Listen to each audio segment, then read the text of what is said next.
اس کو اور یہ جو ہمارے تجویز میں یہ بھی شامل ہے کہ جو پیسے جمع ہوں وہ سارے کے سارے ہیلتھ کی اسپینڈنگ کے اوپر استعمال ہوں. اچھا جی ہیلتھ کی اسپینڈنگ کے اوپر استعمال. ہیلتھ کے جو تو اخراجات پہلے ہیں ہسپتالوں کی تنخواہوں کے حالت تو اوپر نہیں. ٹھیک کر لیں یار. پہلے غریب جہاں پہ دھکے کھا رہے ہیں ہسپتالوں میں اس کو تو جا کے دیکھ لو بھائی.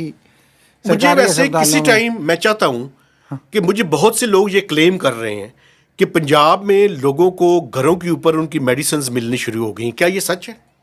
وہ چند ایک کو تو میں نے سنا ہے, باقی مجھے نہیں پتا بھائی. میں یہ لوگ بتائیں نا, لوگ بتائیں یہ بتائیں. بات. کیا جو لوگ شہروں کے اندر, مجھے کم از کم یہ بتایا گیا ہے کہ ان کے گھروں کے اوپر اگر وہ کوئی ایسی بیماری کے اندر مبتلا ہیں, چند بیماریوں ان کی دوائیاں ان کے گھروں کے اوپر ڈلیور ہو رہی ہیں. یہ مریم نواز شریف جو وزیر اعلیٰ پنجاب ہے, انہوں نے بہت سارے پروجیکٹس شروع کیے ہوئے ہیں ہیلتھ سے ریلیٹڈ, ایجوکیشن سے ریلیٹڈ. کوئی یہ ان بتائے کا آ ایک کے حصہ ہے, لوگ لیکن اپنا فیڈ اس بیک کو دیں. تھوڑا سا پروب کرنے کی ضرورت ہے کہ واقعی یہ پریکٹیکلی اس حد تک اپلیکیبل ہو رہا ہے. سوائے یہ کہ ہم نے کچھ دیکھا ہے ایڈورٹیزمنٹ کچھ جہاں پہ وہ خود گئی ہیں, کچھ 2-4 جگہوں پہ, اس کے جی علاوہ ہم نے نہیں سنا. اس بارے میں معلومات اکٹھی کریں گے.